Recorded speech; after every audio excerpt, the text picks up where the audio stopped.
Et à fanda na yon zamba pambole langa yo poza gentil. Gentil. Wa gentil et belé. Nzamba sale langa yo bolamo. Et je suis en train de prier le Seigneur. Yebiso natali makambo belé na komi. Mais opia nanga ngonyo sauté. Mais je prie le Seigneur que tu comprennes le message et me mabiso na losam. Et c'est ça ma prière pour toi ce soir. Est-ce que osane sengwa kozala na biso? On dit osana kando, osane sengwa kozala na biso. Sikoyo lobele nanga bato ba pembeni no mitano loba mera linga pia nebi no mbote. Misoka meki to koma na retard yango lobi na pia yo mbote na loba no nzamba pambola yo. Pese langa 5 personnes mbote. Lobele langa bango. So po sali yango akoteleme osimba nango lobane kaka merci. Merci. Merci. Tolobi na nzambe merci. Tolobi pe na bureau pastoral merci. Et tolobi na bandeko ba organisateur ya croisade un grand merci. Autant na yoka bango ko benga na mona ba bilenge. Na moko nga pe na bandaka ka boy ti osuka lokola nga oyoka gandi no mama na lobi yanga pe bandaka boy. Bien aimé, semaine oyo to suki sango na olobela likambo yo, la faveur divine et les liens spirituels. La faveur divine ngolu kuuta epai ya nzambe nako kangama kati na molimo. La faveur, c'est une grâce qu'une personne peut mériter comme il ne peut pas le mériter. Nzambe asaleliye. Yangona lingala malamba olobango azwingolo. Mususu akoki ozwangolo po asaleli nzambe likambo azwingolo. Mais mususu pa akoki ozwangolo po nzambe ye moko azwili ye décision.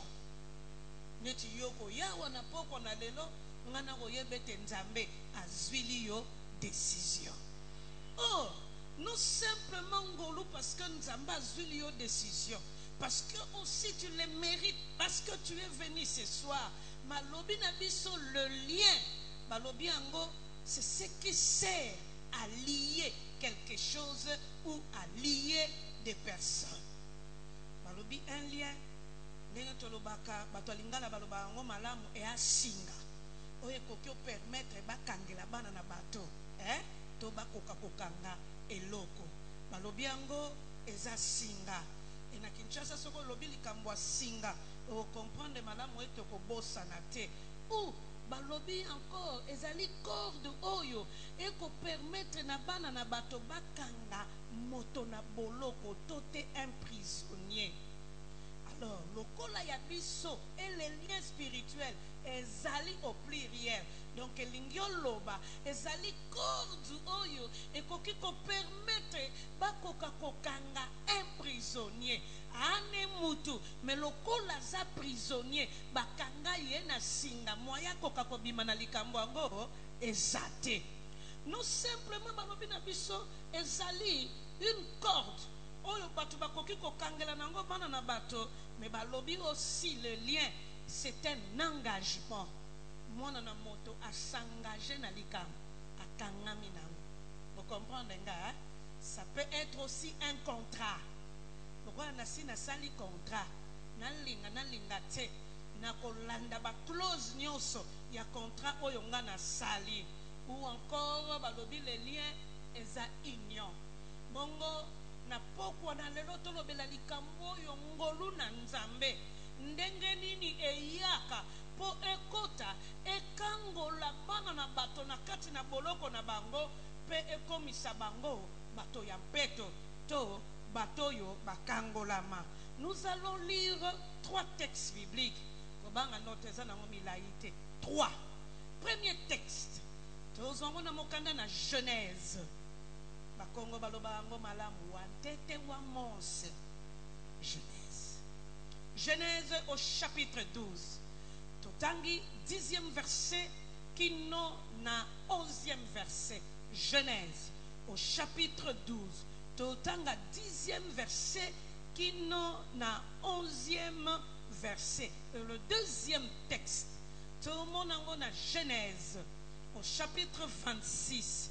Totangi à partir du premier verset qui n'ont na 3e verset. Et le dernier texte. Tokozwango mokana na Luc, wana tozongi na Nouveau Testament. Na mokana na Luc. Luc au chapitre 4. Totangi na 18e verset qui n'ont na 19e verset simanango toche point to bandi mateya. Osepeli na likambo ango. Osepeli nango OK. Tozui premier texte dans Genèse au chapitre 12. À partir du 10e verset jusqu'au 11e verset, la Bible est en train de nous dire exactement ceci. Il y eut une famine dans le pays et Abraham descendit en Égypte pour y séjourner, car la famine pesait lourdement sur les pays. Comme il était sur le point d'entrer en Égypte, il dit à sa femme Sarai, écoute-moi, je sais que tu es une belle femme. Soit deuxième texte. Genèse au chapitre 26, Tobandi Kotanga à partir il y a premier verset qui n'en a troisième verset. La Bible est en train de nous dire exactement ceci. Il y eut une famine dans les pays en plus de la première famine de l'époque d'Abraham. Et Isaac s'est rendu vers Abimelech, le roi de Philistins à Guérar. L'Éternel lui apparut et dit, ne descends pas en Égypte, réside dans le pays que je veux t'indiquer. Séjourne dans ce pays-ci, je serai avec toi et je te bénirai, car je te donnerai toute cette terre à toi et à ta descendance. Je tiendrai le serment que je fais à ton père Abraham. Et nous lisons notre dernier texte qui se trouve dans le livre de Luc au chapitre 4 à partir du 18e verset jusqu'au 19e verset. La Bible dit ceci: l'Esprit du Seigneur est sur moi parce qu'il m'a consacré par onction pour annoncer la bonne nouvelle aux pauvres. Il m'a envoyé pour guérir ceux qui ont le cœur brisé, pour proclamer aux prisonniers, je répète, pour proclamer aux prisonniers la délivrance et aux aveugles les recouvrements de la vue, pour renvoyer libres les opprimés, pour proclamer une année de grâce du Seigneur. Parole du Seigneur. Est-ce que vous avez la langue maboko nami lolo?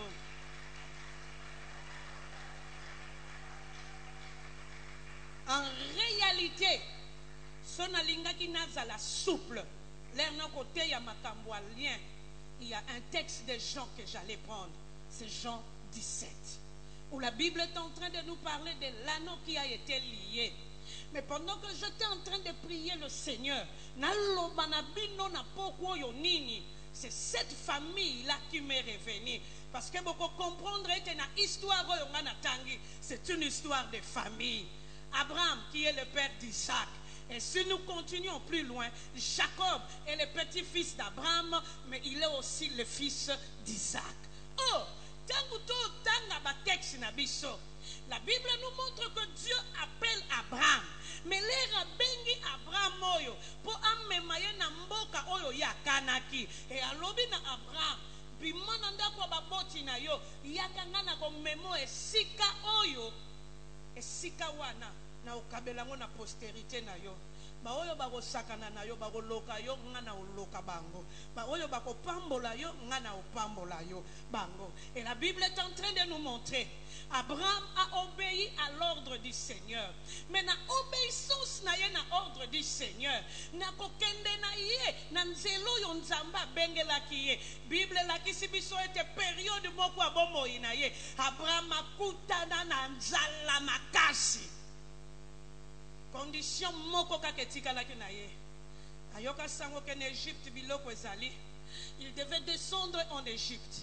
Il passe par Guérar et il doit descendre en Égypte parce que kunande biloko kolie ezalaki. La Bible montre que Abraham est descendu. Il est arrivé jusqu'en Égypte. Quand on a coopéré na moisine, alors bane mère yo ana ba beauté moyenne te jaltan se ko simba. So to komi kote kuna pharaon ko lula yo, mais yo lobo ozande kuna nga moisi. Ko loba teke oza moisi nanga. Mais landa histoire ya mibale. La Bible nous montre que lorsque son fils Isaac est né, Abraham et Sila. Je ne sais même pas si Abraham a raconté l'histoire à son fils, mais à l'époque, il y a Isaac. S'il vous plaît, la même chose s'est répétée. Et la Bible, lorsqu'il parle d'Isaac, et Bible lobi nzalali susu ekomaki na mboko yo bango bazalaki lolenge moko oyo ezalaki na époque ya Abraham. Tata akutani na même phénomène, maman pardon mwana akutani na même phénomène. Est-ce que vous comprenez nga? Pour avoir une histoire de famille, bakutani na même phénomène. Et Bible ko lakisa biso na ye mwana kutwa si akopere na ye pe mwasi alobine leto okoma kuna kondima te koza mwasi nanga kandenge tata salaki ndenge pe mwana asali. Est-ce que tu as déjà eu des yeux pour voir ça? Bien aimé, na mwana na tata bakutani na même phénomène, bakutani na makambo ndenge moko. Non simplement bakutani na même phénomène. Abraham a eu des problèmes pour avoir des enfants. Il a eu des enfants na âge ya mukolo. Mais la Bible aussi nous montre que Isaac a eu le même problème. Il a eu aussi des enfants na passe. Comment est-ce que Isaac peut vivre de même phénomène avec Abraham? Il peut vivre aussi une même histoire avec Abraham. Et ce qui kakawanate, parce que na mwana na bango Jacob, il y a pelissus, ce qui a quitté l'Égypte, siko ba kende ba esclave, likolo ani nzala kaka. Donc il y a famille na bango, bango kaka mutu bakuta na famille. Kokamwa lisusu même na Jacob, moi si na ye Rachel, abota na pas. Ndenge ezalaki pona tata na ye, ndenge pe ezalaki pona koko na bango Abraham. Pourquoi alors, dans une même famille, 3 générations différentes, bakoko vivre de même phénomène, bakoko vivre makambo kaka ya ndenge moko, et histoire na bango ango e ko continuer e ko landa moto akoki ko échapper nango asate. On dirait que ezala singa moko na bomo ina bango oyo e ko salete yo ko salela boy ngana ko salela boye ye pa ko salela boye. Et pourtant son lundi via bateau yo malam, tous ont connu Dieu dans leur vie, mais malheureusement ils vivent des histoires bizarres. Bien-aimés, les toloba makamwa balien, plusieurs membres de nos familles, ou parfois aussi plusieurs membres de nos églises, ba vivre ba phénomène mususu oyo bango ba kanate na bomo ina bango mon dirait phénomène angwe landa ka bango pe ezo sukate e olanda tata bana e olanda bande ko nyoso tu na libota ndenge zalaka na epoka ba Abraham ndenge pe landa famille na bino mikolweleki esika nazalaki j'ai écouté une personne babotama bango 6 filles, mais les 5 filles babala ata moko ta bota siko oyo asuka bota kindenge nini batwa quartier na batwa famille balandi tata mwasi balobi yo liaka badoti bana babota kate yamba loyo soki aboti te toko papa yako papa toko boma yako boma. Bien-aimé, na yebete soki tata mwasi na kobanga ni alobi te bolo bana ya avant kota libala amizwi la zemi libola alibela ya kobotaka a okende liboso ya kanisa tata mwasi asengi na mwana na yebami engrossele ye avant. Oh, eloko yo bana bayebaki te na kati ya libota wana soki obali obotaka te, mais soki obali note okoki obota mikate kutu sima. Est-ce que vous comprenez? okobando buaka ngo ya kubuaka atana 5 ans yo boti 6 fois équipé mutute po bali noto ko buaka ngo ya kubuaka na mikate ko sang espace non ba mona te mutaboti 6 fois na 5 ans parce que état de grossesse c'est ça là 9 mois. Il y a des femmes qui font 2 fois l'ovulation par mois, donc c'est possible. Nana muninga nanga boti la ndenge wana ya kanisa kutupe ya 5e fois boti ya mapasi les razoluka méthode nini ya kosala po abota te o ya 6e fois aboti lisusu donc akoma na bango na espace à 5 ans 7 anadon dans des accouchements. Bien aimé Tala, la Bible est en train de nous montrer 3 générations différentes, mais ils ont connu le même phénomène. Okanisete ya bango eze loko normal te e bato ebele ndenge wana kanisa tata mwasi a conseiller bongo mwana ngo pa kumizemi samba foot le dot aboti abali a continue obota me baninga oyo bafutela bango dot liboso bango na mitul makasi na bango balobi toza ba Kristo nzoka bazalaki koyeba te e pana bango oyo nyonso to abala kalibala e santo a opambola marate parce que moye bango basakana na yo e ozalate malamo bala libale santu te obota na yo po bana na yo ba okoma ba mabata na bango o ba kulia kalobi. Bien aimé bato belé ba vivre ba phénomène tant suba ko comprendre non simplement les liens ils ont fait vivre biso ba phénomène mais ba lien ebele pe et au sale te toza la ndenge moko mutu a bouger zate yango komona ba famille ebele bino nyonso ndenge moko okanisa ba école ale bambe o bambe balata na ni na blé na blante ne koti a changer na ngana longoli la bambe okanisa ba école angwango watana tongi yango wango isa yanga moko bien-aimé bango nyonso ndenge moko okamwa kaka ba pantalon moko ya blé na ba chemise ba chaba manche sebeko bango tu ndenge moko doso tali bango malamu kwa nse baza ba chinois nzoka baza na bango ba chinois te bazalela ndenge moko yango nini yango ngana yo tozala ndenge moko et pourtant tobota mangonga moko te et pourtant tobota mamukolo moko te na kokokana na yo na nini po yo za yo ngana anga yango mona ba famille na biso kokamwa bino tu punition ya ndenge moko meme zala na mbongo bino tu ndenge moko yango poko mona ba famille na biso mosusu atongi ndenge nini kutule kozanga ka nombongo wano malamu me mukolo ko bambana o regretter poni na zwaki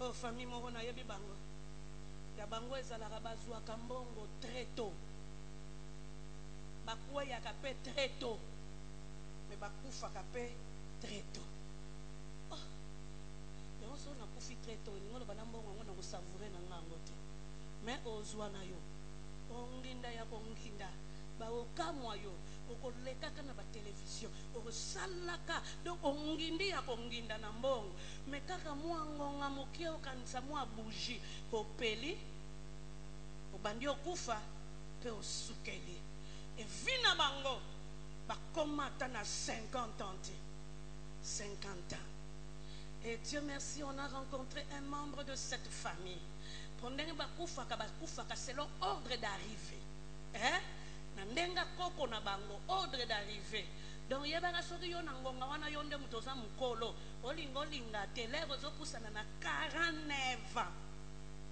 avant 50 mibongisi laka po 50 okende kaka okopusana na ngo mikolo ebele te e bato ebele bako vivre ba phénomène o bako comprendre te baliwa na biso ndenge moko bafi na biso ndenge moko on dirait moto moko atelema alobete ya bino e ozalela ndenge wana yango ko yoka lek tozalaki kokola na bomwana mutu so olingo keno bala balobi na famille wana ko bala te po bango bakufilaka mibali nako kanisa ngo ba blague moko ya pasteur na biso ya SCC ya bango esala mabongo bakufela na tembe me bakufela ka bandengo na bango te kaka basi na mibali oyo baya kobala ke pana bango donc yo soki okobala bango bana bango gentil bongo bolamu oyo bakosalela yo bolamu ya bolamu me yebaka kaka kote oyo yo okei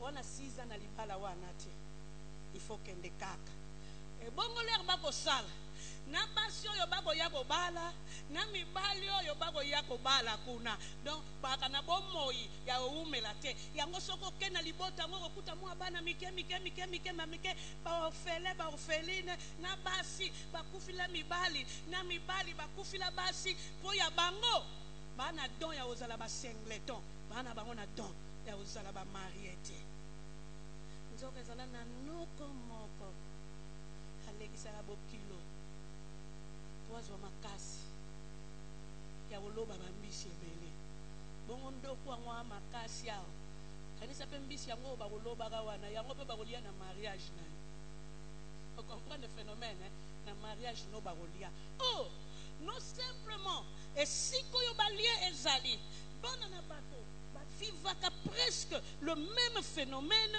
bavivaka presque le même ndenge ya bomoi na bango mais en réalité omona vie ya bato yango ya limité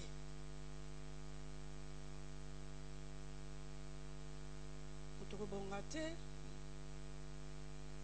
moto kokende liboso te yango wana okamwaka na vie na yo les efforts que tu as déjà fait so tali oyo okoma lelo okamwaka so tali bapriere okamwaka momona lokola vie na yo yango eavansaka te on dirait vie na yo yango ezalaka ndenge moko kutu bino kutu lisusu pe chance po bokufaka kaka na maladi moko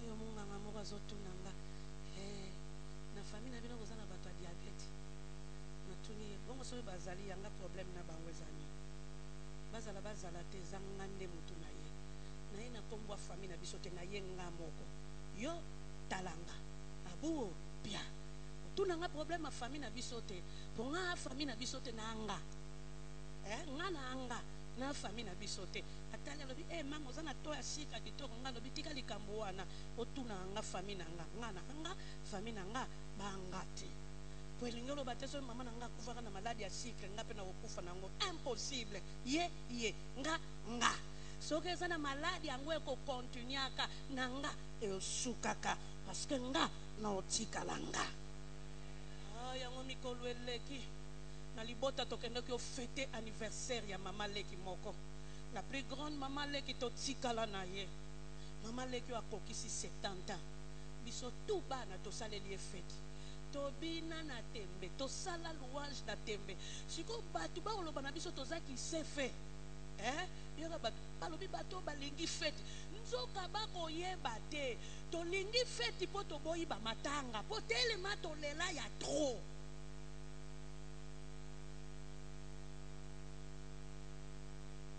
j'ai perdu ma mère mes deux tantes moko na bango te aleka 51 ans moko na bango te siko nazwi tante moko akokisi 70 ans donc tante wana ndenge tosaleli ye fete topesi ye na bakado na ye moko akolela kutu ye na sepeli na ye po alobi oyo bakende baabiyolela nga gang na terrain ala bandi obondela mpo na biso bino bokolando bengai bokozala na bomoi mulai nga alobi mama ya solo yango na signale pe maladi le na koma na ndako na lobi ne maladi yo nanga to aba kamaradi te po nga muta bomoi mulai ato ye o memangati po nga na anga yebango basabango bien-aimé dans le Seigneur, là où il y a de liens, les personnes sont limitées. Vous allez vivre parfois des phénomènes au cas moi, banabasi mayele me bana mibali bakendege libosote, ou encore c'est le contraire. Au mona bana na bato, basi kitoko me mama, bakibulu kimvindu. Au mona kutu na bato ba kitoko te babiso ba oyo. Oyo nzamba lokota na 5h du matin, ponga na kola ka na maloba moko ba ko lokanga longa kuna tala ye kuna mwindo mabelo kola tata na bango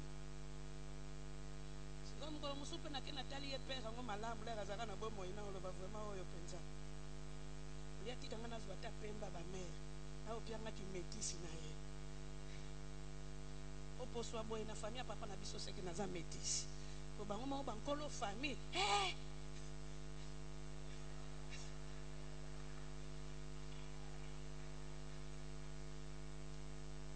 Bien betala o mona bana basia kitoko me babala na bangote bana bango pene sengo balobanga na bango to wana mbongo na biso nini bango ba mona ngo normal nzoka il y a un problème. Ana wala banga na kufa na bote bele na bala te. To basi babala ka bawo bazana bote me ba pe baza mutema malamu. Ya boyete. Oh, là où il y a de liens, non simplement le vie de personne est limité. Mais le vie de personne ne progresse jamais. Le vie de personne aussi est zanga, naissance, il y a existence. Bien-aimés, la Bible est en train de nous montrer de différentes sortes de liens. Bible ola kisabiso, ba lien oyo elandaka bana na bato à cause du péché. Romains au chapitre 7, à partir du 18e verset. Qui non na 19e verset bato ebele bakota na kati ya lien na bomoi na bango à cause du péché likolo ya masumu ememi bango na balien na sepela na petite sœur moko toteya pa na bango mokolo mosusu ayela biso photo ayakisi photo oyo nga oh na wanga na ye oye na photo bakokani te na bite eza yota na bite ezanga biso nyonso tozalaki wana towangani oyemba konkolo bomo isoko talie babul okanisa babamba ye ya kobamba biloko donc bul ozoyo kana nkele kopusa na pembeni ne mais photo wana jolie mignonne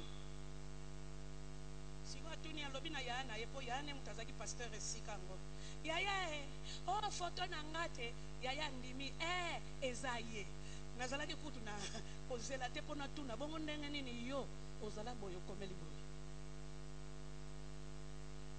donc azala ma changea avec elinga lisolo azala ke no luka fiancé na ye na commune moko quelque part na quartier moko malamu mais na katikati ya nzela aleki na quartier moko ya kala ya Kinshasa ezalaka quartier ya bato mbongo akuti tata moko azotonga ndako na ye tata ngo pe maloba moyen te ana don de parole abi petit nango za kitoko a flatter mwana ngo nzoka zokende pas fiancé po asenga ki fiancé mbongo fiancé lobi na ana mbongo te mais na otike lo $20 na kusa ya mbeto soki okeka na ndako ozwi kusa olongoli okuta na tikili yo $20 mwana mwasi pa ndimi abetela yango makolo $20 basakanaka nango te abeteleli yango makolo katikati ya nzela tata wana lobine na lingi na ngayo so tosali rapport sexuel nga na yo na opia na ngayo mbongo bambana azalaki okende makolo mpo na $20 wana bafungulili ye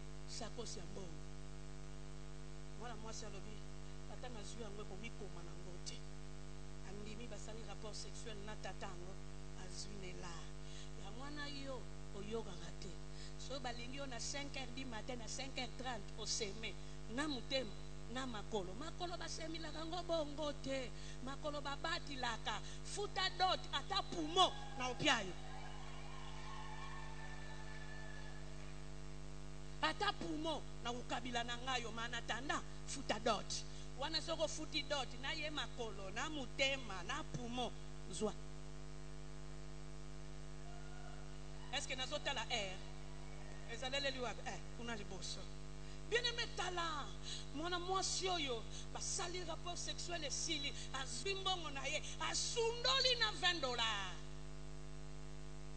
mbongo encore azako fa na quartier moko balalaka te bino nyonso toboyebi quartier balalaka te ato luki taxi 24h/24 direction nyonso ekomema yo alors n'époque wana ba magasin pe ezalaki okangama te alia bantaba mubeswe ya kukauka ya senya ya kotumba mbongo ezosila te amisombeleli bilamba na magasin asombi na babiju mbongo ekosila te malakisi mama leki moko bazalaka ne pop malamu abime tala mbongo bapesinga mama leki agangi bongo kuna yo mwana mkebo na mbongo bele nga na osima na mbongo note ya moko nkolombo ngo tellement ali azomona mbongo ezosila te akangi bisaka mbongo alobi mbadi oyo mbongo amake nini akolanda tata ngo mokolo ngo mono ngo ezosila te yango na ozongisango On dirait une blague. L'homme lui dira. Bon, on a besoin de cela. Le col a aussi les rapports sexuels. Au commis yanga. Abi maman ni nazaki na besoin que train et tampané nga pona koma boy. N'est-ce pas ça 2 mois? Elle s'est métamorphosée. Naba œil à grenouille. Donc nanzoto e baby a sukolaka na savon te a pakolaka mafuta te. Po soki a pakoli mafuta o malasi a koko masolo. Tika na loba mo ango na français po na lingala bimaka fo. Neti le kaka.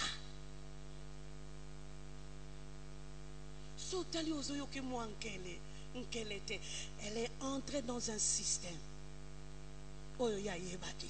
S'il vous plaît, hommes et femmes, attention aux liens liés au péché. Surtout, il y a les cambo liés à un rapport sexuel. Keba. Jusqu'à la destruction. Bien-aimé, non simplement Nzamba Sunganga. On peut ça quelques points. So na silicité mkoloto okuta na balabala tuninga na pie yo na bonde lipo na yo ale sima nango pienga makabo po mwana mayele pa silisanga nyonso te.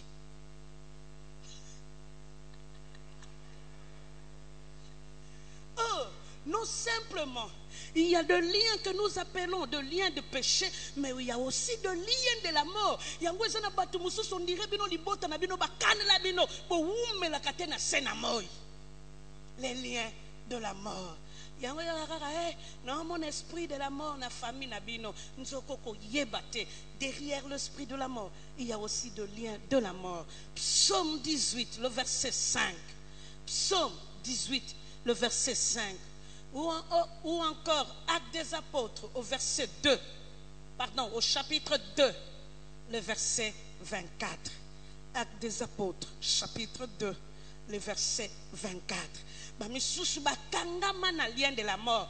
Et lien de la mort. Et ça kaka lié te que yo okufa. Mais mutu mususu azana bomoi. Mais bazalo ko la bato yo bakufa. Pas d'entrée ni de sortie. O kamwa. Otala ba famille mususu penza bana bango na bomoi.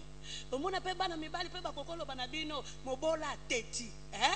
Alati pa sape nzoka mutu akokufa mbongo te eloko te omona pe batikali na mwa karakasi ya lupango wa famille surtout na communion biso tofanda koko kamwa na bandako yango etage o batongola biso na onatra ya kala o onel ya kala o kamwa na bana na batata na bakoko na batrikokololo ndako moko so matinda kwango zo kamwa ya mwa etage ase meto bimakata 45 na kati équipe mutute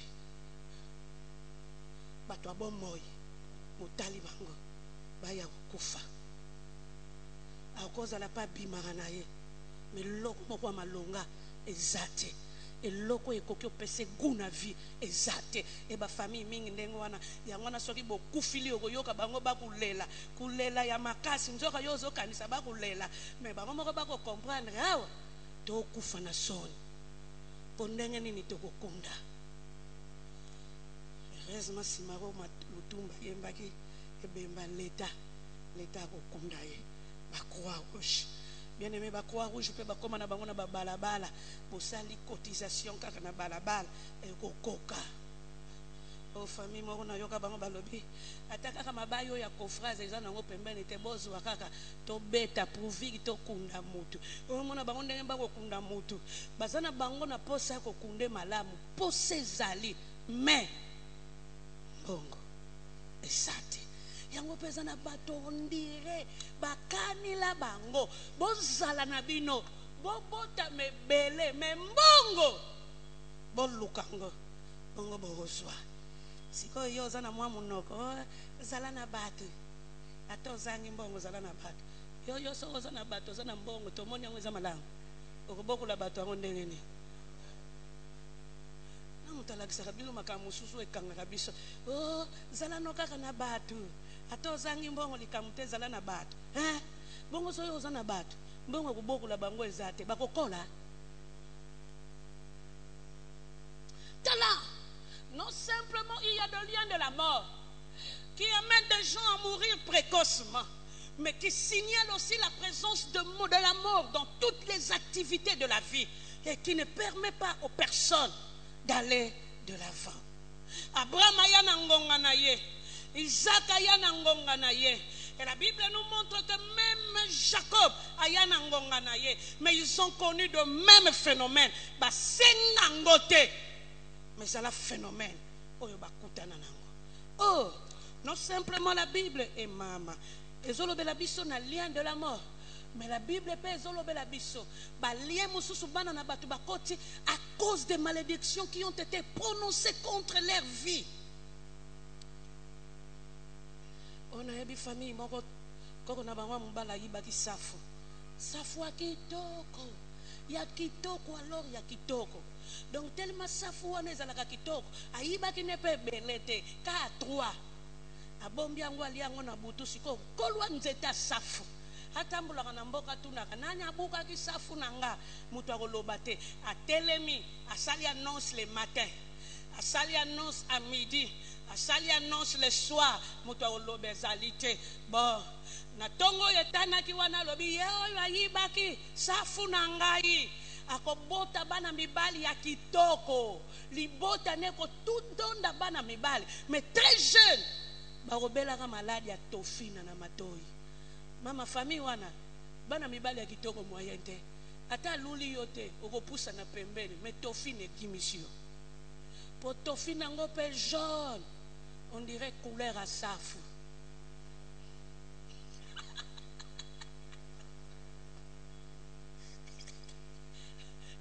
Est-ce que yo safu sombaka na wete yango et yango te donc on comprendre te bana mibali ya famille yemoko tata wana azwa maladi wana ya otite forte bana mibali ya famille la même maladie bakoko yo balia la même maladie et oyo bakolanda la même maladie okomonaka bango kaka na ba wati na bango yango nani yango alobaki totambulaka na ba wati okanisa bato bakufa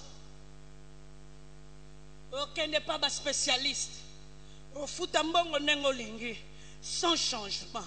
Pourquoi ils sont entrés dans un lien à cause d'une malédiction qui a été prononcée contre eux. Et ça, je me souviens d'une malédiction qui a été prononcée dans la Bible par Dieu lui-même. C'était la malédiction de Yekonia. Alobana Yekonia, okozalaka na bomoi, mais yo atako konomo kote akokomaka na trône. Azala na koko azala gouverneur, mais koko na koma na trône te. Joseph, le mari de Marie, lui aussi fut un descendant de Yekonia. Mais lui a rencontré sur son chemin une faveur venant de la part de Dieu. Abika, akomana mwano ya za mokonzi. Et quel mokonzi? Le roi éternel. Amen. Yangona olobana yo obanga note balien kokioza la maison na faveur. Eza. Et faveur wana e ute pa ya bana na batote uta ke pa ya nzambe ye moko. Est-ce que nakoko yoka amen ino ya mala?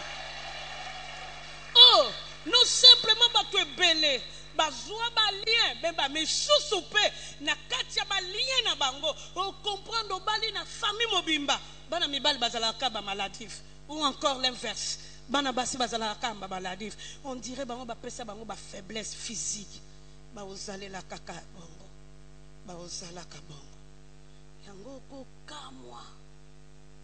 oko kamwa famille mususu babela na tembe po ya bango yango wana. Oh, tanto lobela likambo ya balien. La Bible est en train de nous montrer ces 3 générations différentes.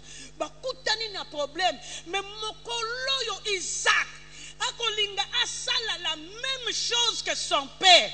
La Bible est en train de nous montrer, c'est en ce moment-là que Dieu s'est levé. Et lorsque Dieu s'est levé, il dira à Isaac, yo, kokita en Égypte te.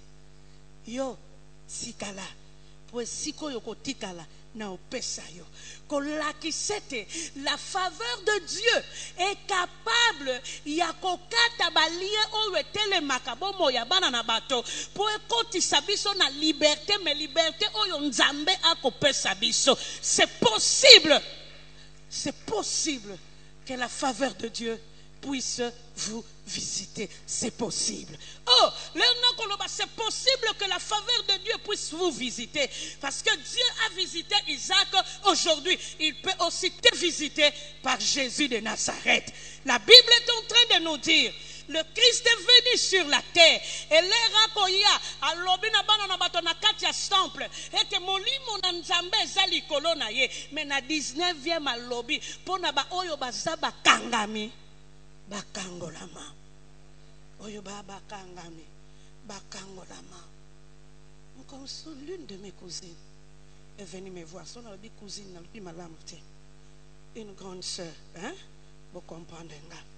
Elle est venue me voir. Mubaline mutema malam ana mbongwe bele mabio zo mona ngande na mona boy soka Natalie na oyo kakanda posa na bo malibala oh natuni dans le vide asali yo mabete hape na la do mubali yango asunga biso na tembe alinga biso na tembe me ye mwasi yauli mwa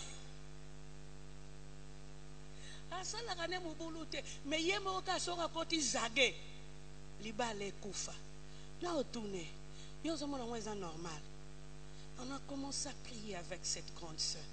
C'est en ce moment-là qu'on a commencé à découvrir les secrets les plus profonds de la famille. Dans le bine, où yongana yoto découvrir, ko bete la motute.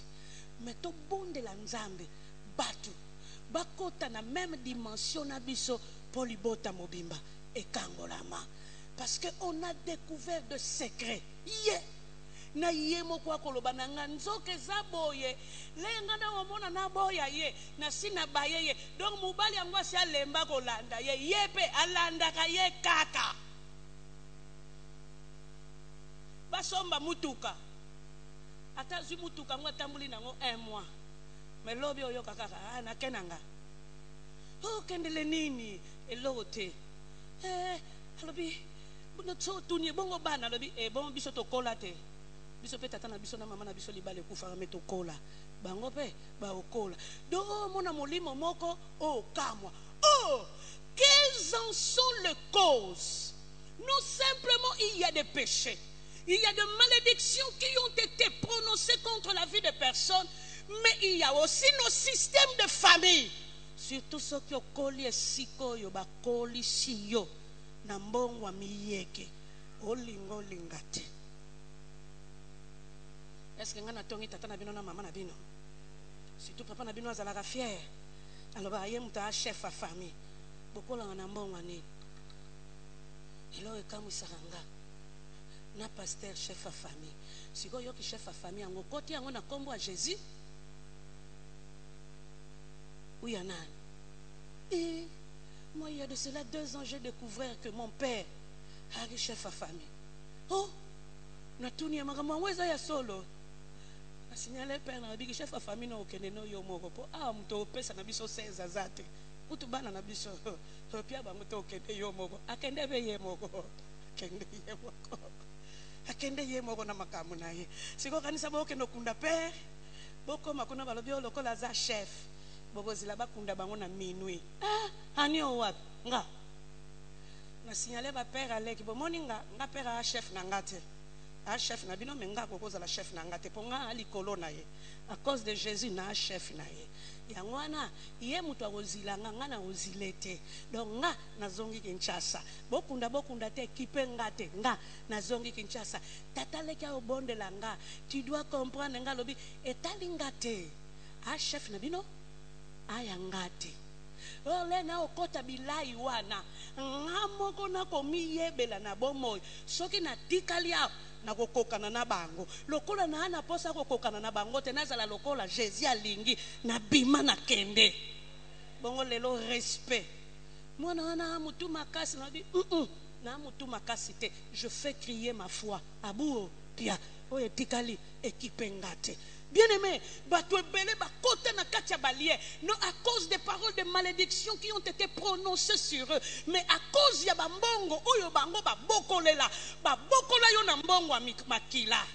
Yango yana bato ebele basala bana baninga ba injustice nzoka ba koyeba te ba fungoli couloir ya malédiction pona bana na bango moko. Est-ce que na tongi yo? Loba na voisin na voisine mère alobi atongi yo te. Non, ya tongi yo te. Andimi likambo yango so moni azondi mata yebilika. Oh, na ba cause ya ba lien oyo.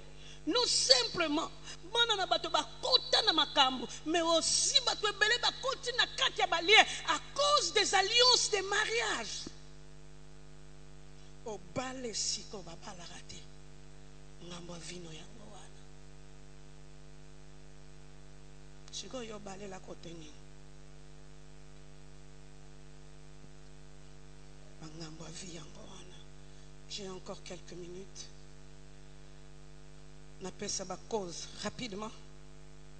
Nous aussi manangato la sabino. Comment on peut en sortir?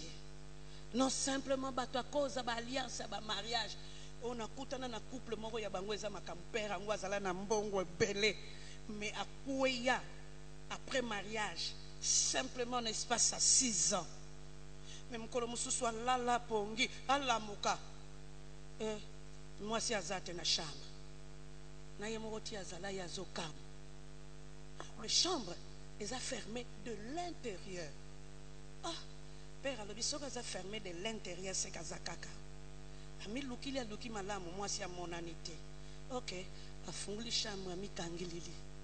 Atali na chambre ba fille azate, na ba garçon azate kiti salon. Atali azate na toilette, cuisine azate. OK. L'air azo kita bongo azo kanga na ba fungula na azo chaka na poche.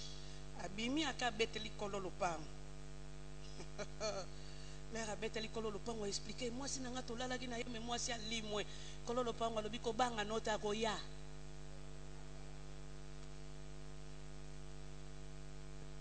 Obine na féliciter tata wana zala gentil. Ponga kaka l'air na yo ki wa ko ya. Na bango ba fungula na mikendeli libela na kozonga te. Mais père ango muto makasi ya zongi na palais. Kamati chambre na bango afunguli ya koti amikangile lisusu rolia lala na mbeto atelemi na malembe. Yo tala bale na terrain. Ore ya lebeti ya viva bale na mbeto. Amona ballon ta e bandi o bondir na mbeto yo si omona bale zo bondir na mbeto e bondir na mbeto siko l'air ezo bondir plus ezo bondir plus ballon ezo nyanguka wezonga moto papa zila ba minute ebelete amonika ke komi ya katikati ya tuni yo uti wapi. Donc ami sili la kinano te poso kia sili mubimba awangana outi wapi abine bongo yo yeba te nga nazala chef na famille na biso na utotala na bato mbonga na biso koko na nga mwasi azalaka chef mama na nga pa azalaka chef nga pe bayingisa nga chef siko pe ngonga wana nda kangi boya nanu na mona boyete boya oyebi na banda ko etage kanga masoko lobi ata boya ya mukie batu bakoyoka kaka batu babimi boya siko yepe mwasi moya nyangu kama malamu ezalite po basi ba rêver po azomeke zo simba lisusu te boya le tamba tu ba mata boya makamu na kutani nango bakokuta demi ballon demi homme.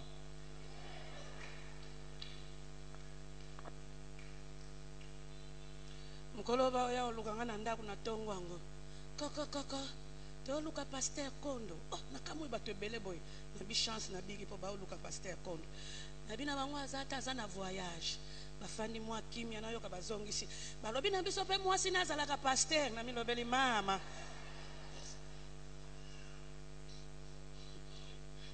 ya mama musuto kimata to kotika lelaka wana na nzambe.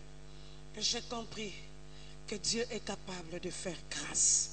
Non simplement batu bakoti yango bongo à cause de l'alliance de mariage, mais mingi pe bakoti na kati ya balien à cause de ba contrat. Otalaki malamu te contrat et kangi bomo ina yo. Oh, bato pe basali loi ba oloba na biso, nul n'est censé ignorer la loi. Oye bango te. Loko la loi esalami pona batu nyonso na yo na kati. Vous comprenez ngo hein? Ba juriste ba kolobango ba oyeba te ba te batuna pasi.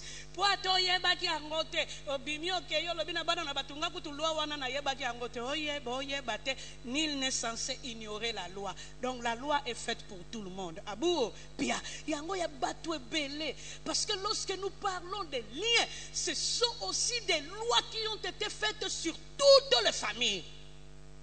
Oh, non simplement batu bakoti yango à cause d'un contrat na osukisa awa batu ebele bakoti na kati ya misala oyo à cause des héritages qu'ils ont reçus dans leur vie.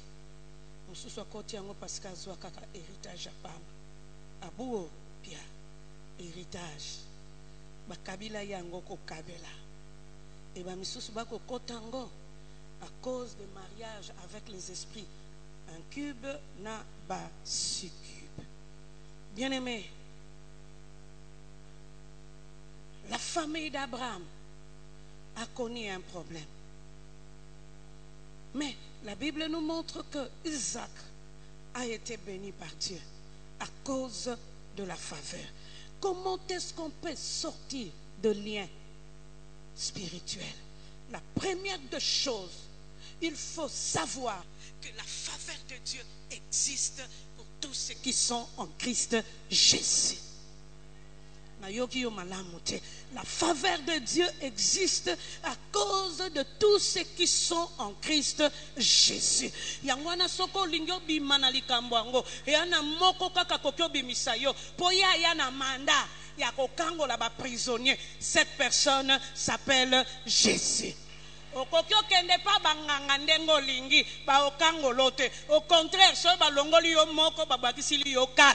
pourquoi? Parce que les liens ou le loi ont été faits par les hommes, mais il y a une personne qui a aboli la loi et cette personne s'appelle Jésus. Yangwana famille nabino na makambo yo bokuta na kanango ba na premier remède na bango Jésus. Tu peux donner à ta famille de l'argent. Tu peux leur faire du bien socialement, mais quand tu ne leur donnes pas la personne, tu souffriras. Yango bato bele ba koma lokola ba esclave. Osunga ka makambo changeaka te. Nzoko yebite ezana no na lisungi moko makasi oyo ekangola bana na bato. Cette lisungi s'appelle Jésus. Yango s'il te plaît, tu es là ce soir avec moi. Il y a parfois des moments où tu ne comprends pas des phénomènes qui se passent dans ta vie. Mais je suis en train de te dire, il y a une personne qui peut te faire grâce. Il y a une personne, cette personne s'appelle Jésus. Jésus, il a aboli les actes dont les ordonnances nous condamnaient. Même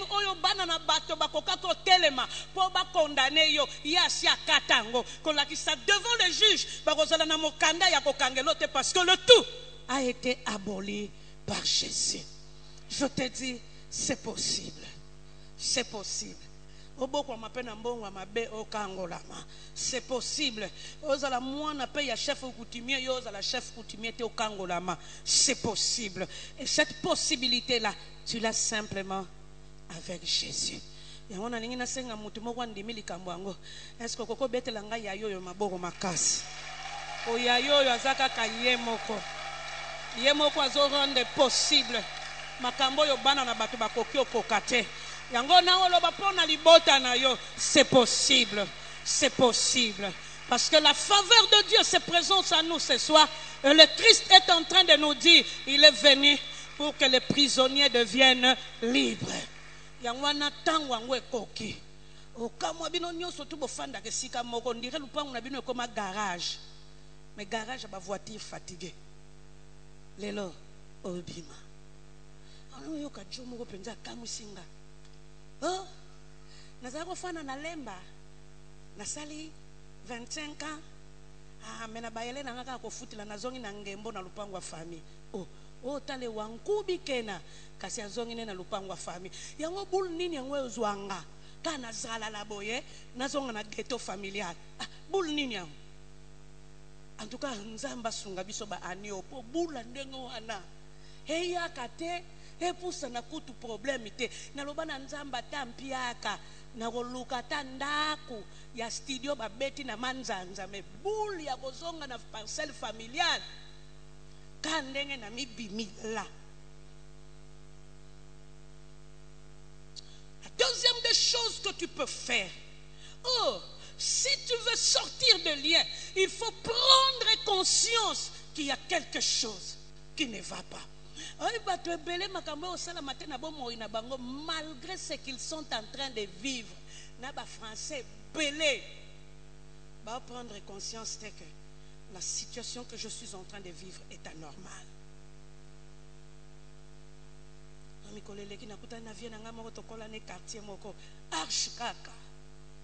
Arshikaka nanga mona okamwe biso bana miketo botami ye arshikaka encore ezaka na musicien moko ya bandala akotambola mwa boy baki ba trio bango misato ye patikala na mwa arsh na ye ya fier ya musicien wana abala te abota te eloko te mais vieux kana lineti le arsh oh bandanga na yeba ye amela kadiamba kandenge pe na moneli wana na lobi esila te boya bagisa lisuna tokoto po akshambalo loko lezogumba mamwa ndambo elingolo bazaka mwa ya boate mesiko azokende ti mabele bien aimé ye palo baka ngamwa bandala solo ngabasaka na ngate na samute mo vio osili. In English, I say you are going. Okay, me bendele kaka. Balegi babali baboti ye lupango wa famille kaka. Atika lela wana, azalila kaka wana. Donc anisa mutu ana bomo imoko talaza ya kukufa. Eloko te balesa ke kana lupango wana. So pe baloka te ba pesi mbongo bolambi te. Yebaka bokozwa bitumba or yepo liazala na ata mwana suka bampangi yende yaya liboso lona mona kaneti apota kabango babuzoba. Il faut prendre conscience que ce que nous sommes en train de vivre est anormal. Famille pour tokutana na bango balota ndoto moko bango nyoso tumena matanga noko na bango akufi me ba loti ndoto moko agangi na loti ndoto moko lenga bande ubeta lisolwa ndoto na ye cousine na ye musolo binga pe na sina lota ndoto wana donc bango nyonso tu ba se retrouver bana ba mama leki bana ba tata leki pardon bana ba noko na bana ba mama kulutu ba lota même ndoto bango ba romona na bango ndoto apamba nzoka. Le songe était révélateur de la situation de leur famille. Nini nyongo ememelela bango makambo nyongo bongo po bafuta nyongo wana ya ngulu wana ezala likambo me mukolo bakokende futa ngo bakokuta koko moko ya mukolo lera moni bango bakoya na ngulu atuni bino nde mutu bodefaka nyongo wa ngulu. Donc muto yo bango badefela nyongo akufa. Après cette personne il y a eu deux autres personnes et le troisième et ça koko bango bakutane alobi na bango bongo poni kala boyaki te ko bomo na tena famille na bino bokufi ebele poni ni kala wana boyaki te poni ni kala donc bango la bako kufa ka bako yeba te nyongo ngulu yango bato ebele tika kuto siko yo na rappeler yo bakota makambu na vino bango ankoza badeti odefi yango na matonge okimi kitambo no zone nzoka yo yeba te bakongo balobaka mfuka muntu kaka na traduit nyongo ezalaka likolo mutu wa mutu ato kimi esika la dette est toujours pendante. Bien aimé, prendre conscience. La troisième des choses, tu veux sortir des liens, il faut savoir demander pardon à Dieu.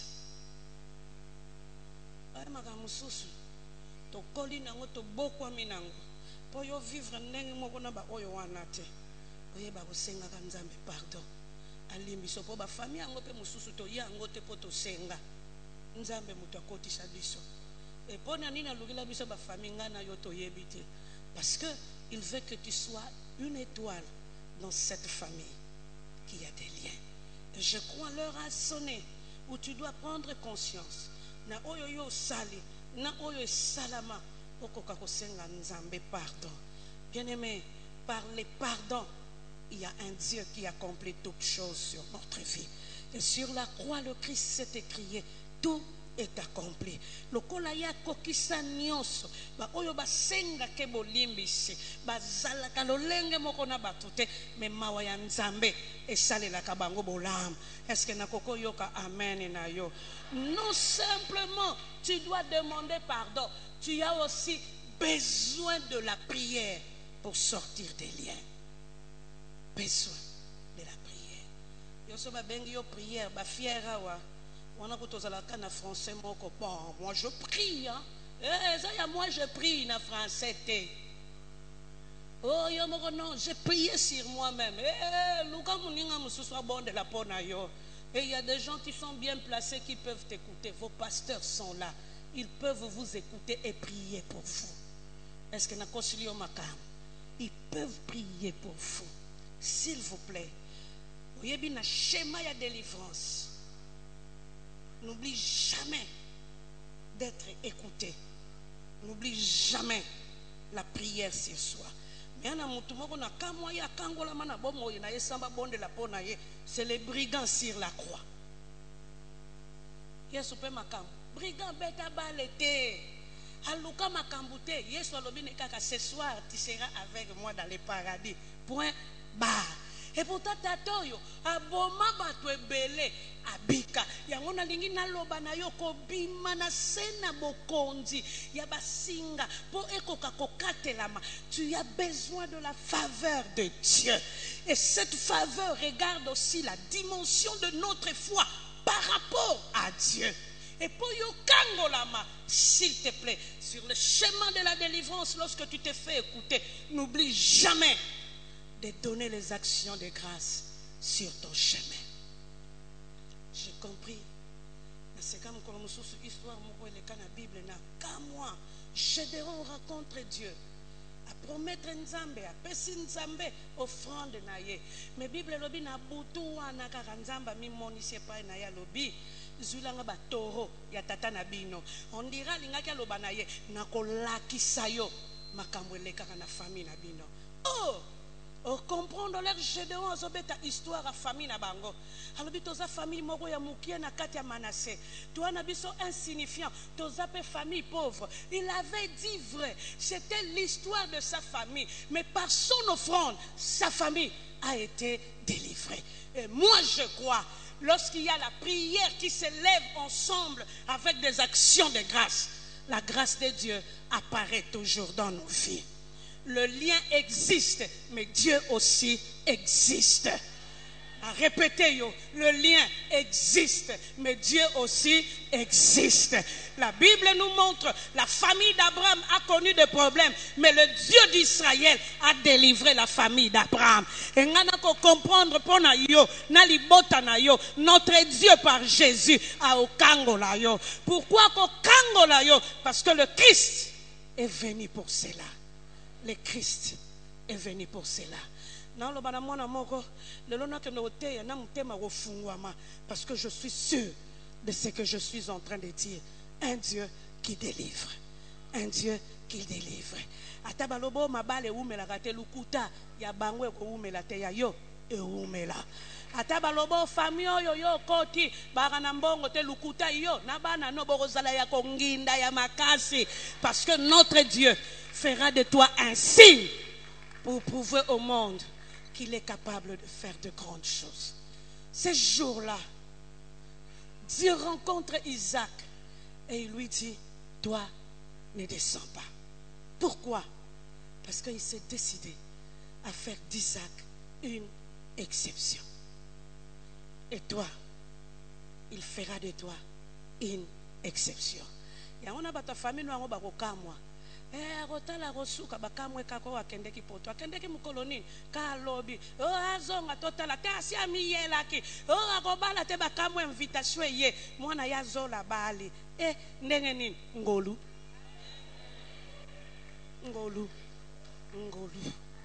ngolu eza yango na obondela nzambe. Qu'est-ce qui se passe dans ta famille? Oye pe na ba famille na biso ngo eza na bato ebele omelela bango mbondo te. Wale na mwana muke na koko melela famille mama na nga mbondo. Lui atata na biso lelo na omela mbondo te. Po bango na nga toyebani bino kote na bino nga pe kote na nga mena kosala bino bola po boza yanga. No la sabino penzela nzambe mais oyo nga na mona eza yanga eya yanga.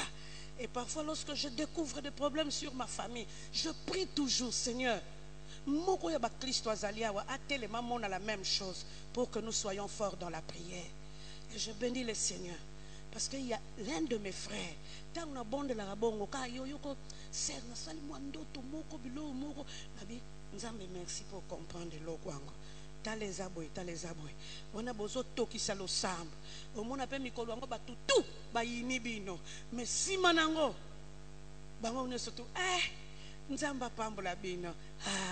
Parce que le Dieu d'Israël délivre son peuple. Est-ce que tu crois en cela? Est-ce que tu sais que par la foi notre Dieu s'élève toujours pour faire du bien à son peuple? Tala Isaac a kitate, Isaac a tikala. Et Isaac tangwa ko tikala mukongo wa gangi. Dieu m'a mis au large. Dieu m'a mis au large. Pourquoi Dieu l'a mis au large? Parce que Dieu l'a épargné pour qu'il ne puisse pas vivre de même phénomène que Abraham. Yango ko longa na yo na kati ya basinga famille. Ezape ko longa ya ba oyo bayaka sima na yo. Bon wana eza mataya lelote. On a fondé parenthèse, na bombi. Bien-aimé, c'est possible.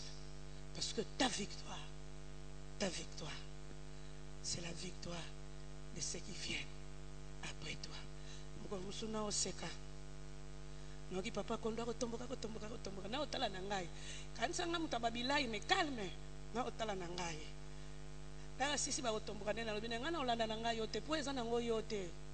Ya na ngo yote. Ngamona o comprendre côté na wuti les na biyo mais na ngo yote siko papa kondo lobi donc ngande démon na bi na bengi yo démon te na lobi eza na ngo yote ya na ngo yote pour ngana ko comprendre soki ngaka na meki elingolo ba la situation va s'enflammer elle va s'empirer calme na utal melena koti lo sambo na bandolo bana nzambe logo te oya kufisa libala boma libala c'est ma mère. Moi je ne suis pas ma mère. Je resterai. On a si qu'on a signalé nzambe na sina sali 36 ans na kima te kaka siko soki na tikali na combien d'années de vie na kima rien na kima te calme kaka.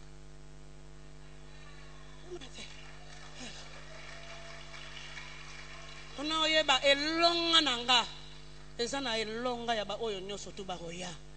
Alors mon échec sera aussi le chèque de ceux qui sont derrière moi. Nambina nzambe, fais-moi toujours grâce, que je n'échoue pas, pour que mes enfants, mes petits-fils ne puissent pas échouer. Pour comprendre dans l'histoire de la famille Abraham, Isaac fit le point focal de la victoire venant de la part de Dieu.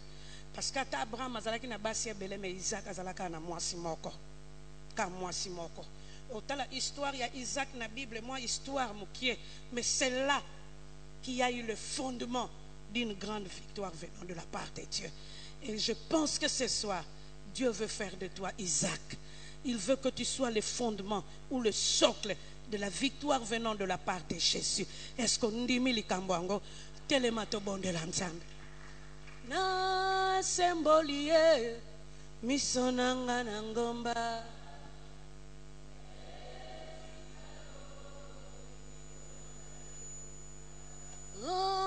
Na sembolie